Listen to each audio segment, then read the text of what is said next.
Soma's baking and cooking থেকে আমি সোমা বলছি। আজ আপনাদের সাথে শেয়ার করছি একটা মাছের রেসিপি, মোরলা মাছের চচ্চড়ি।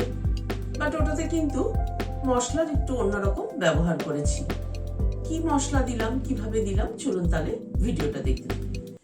এখানে মোরলা মাছ নিয়েছি 200 গ্রাম। অল্প একটু নুন দিয়ে দিচ্ছি, অল্প একটু হলুদ দিয়ে দিচ্ছি। নুন হলুদ দিয়ে মাছটাকে মাখিয়ে নিচ্ছি। এখানে দুটো আলু নিয়েছি, দুটো পেঁয়াজ নিয়েছি। প্রথমে আলুটাকে কেটে নিচ্ছি, এরকম লম্বা লম্বা করে আলুটাকে কেটে নিচ্ছি। আলুটাকে কেটে নেওয়ার পরে পেঁয়াজটা কেটে নিচ্ছি। পেঁয়াজটাকেও কেটে নিলাম। এখানে একটা গ্রাইন্ডিং জার নিলাম, একটা মশলা তৈরি করে নিচ্ছি।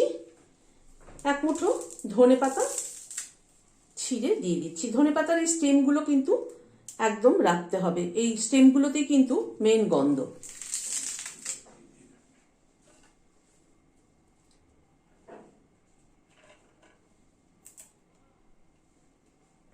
দুটো কাঁচা লঙ্কা দিয়ে দিলাম। 1 চামচ 1.5 চামচ পোস্ত দিলাম। অল্প একটু জল দিচ্ছি, দিয়ে এটার একটা পেস্ট তৈরি করে নিচ্ছি। গ্যাসে একটা কড়াই বসানো, সরষের তেল দিচ্ছি। তেলটাকে ভালো মতো গরম করে নিলাম। এবার মাছ ছেড়ে দিচ্ছি।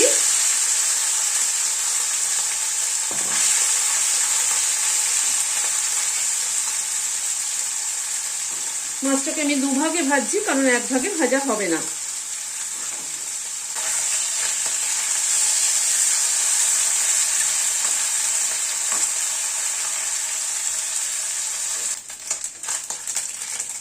মাছগুলোকে উল্টে পাল্টে ভেজে নিলাম, তুলে নিচ্ছি। এরকম গরম গরম মোরলা মাছ ভাজা কিন্তু মুসুরির ডাল দিয়ে ভাত মেখে খেতেও কিন্তু ভালো লাগে। পরবর্তী মাছগুলো দিয়ে দিলাম। এই মাছগুলো ভেজে তুলে নিচ্ছি। মাছটা তুলে নেওয়ার পরে আর একটু সরষের তেল অ্যাড করছি। অল্প একটু কালো জিরে ফোড়নে দিলাম। 6-7 কোয়া রসুন থেতো করে নিয়েছি, সেটা দিলাম। আর একটা কাঁচা লঙ্কা মুখটা চিড়ে দিয়ে দিলাম। রসুন, কালো জিরে আর কাঁচা লঙ্কার ফ্লেভারটা তেলের মধ্যে আসতে হবে। গ্যাসের ফ্লেমটাকে কমিয়ে দিয়েছি।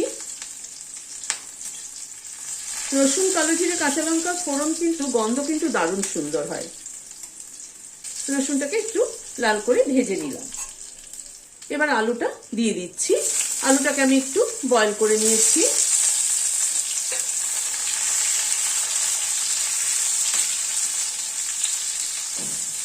আলুটাকে দিয়ে আলুটাকে প্রথমে একটু ভেজে নেব। অল্প একটু নুন দিয়ে দিলাম।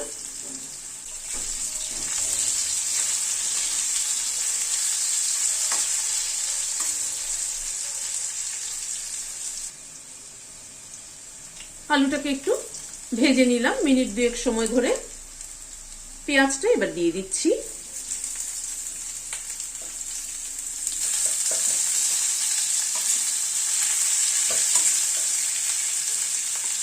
পেঁয়াজটাকে দিয়ে আলুর সাথে পেঁয়াজটা ভেজে নেব।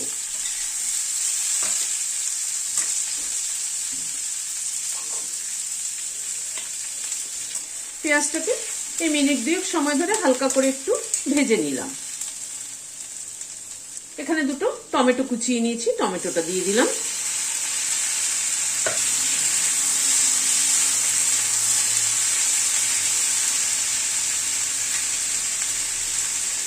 টমেটোটা দিয়ে 1/2 চামচ নুন দিয়ে দিলাম, একটু হলুদ দিয়ে দিলাম, কাশ্মীরি লাল লঙ্কার গুঁড়ো 1/2 চামচ দিলাম, ধনের গুঁড়ো 1 চামচ দিলাম।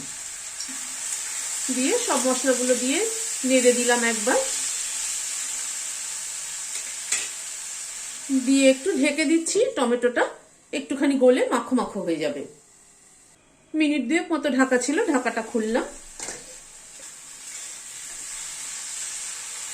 মশলাটাকে আর একটু কষিয়ে নেব। টমেটোটা একদমই গলে গেছে।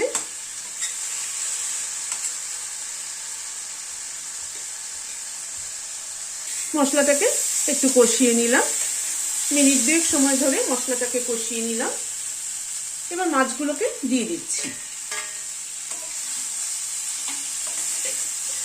মাছগুলোকে দিয়ে মশলার সাথে একটু নাড়াচাড়া করে নেব।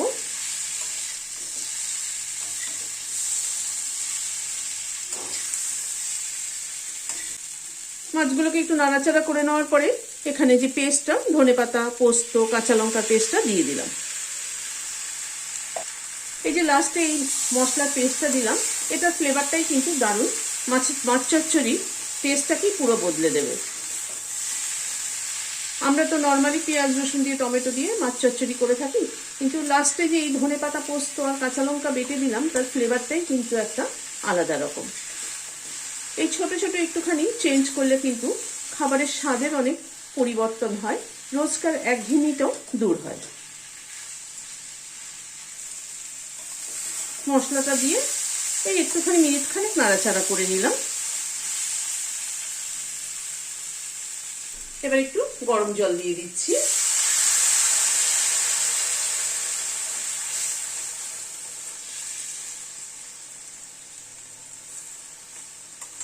যেহেতু মাছ চচ্চড়িটা একটু মাখো মাখো হবে, সেই জন্য সামান্য একটু জল অ্যাড করলাম।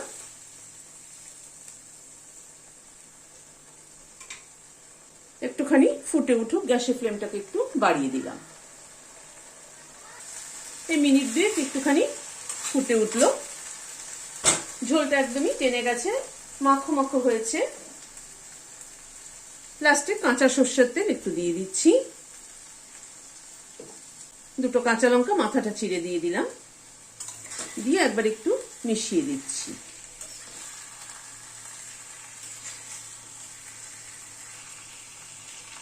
গ্যাসটা বন্ধ করে দিলাম, দিয়ে ঢেকে দিচ্ছি স্ট্যান্ডিং টাইম 5 মিনিট, কাঁচা লঙ্কা কাঁচা তেলের ফ্লেভারটা অ্যাড হওয়ার জন্য। গরম গরম ভাতের সাথে এরকম একটা বানিয়ে খেয়ে দেখবেন, আমার মনে হয় ভালো লাগবে। ভালো লাগলে একটা লাইক এবং সাবস্ক্রাইব করার অনুরোধ রইল। আজ তাহলে এখানে শেষ করছি। নমস্কার।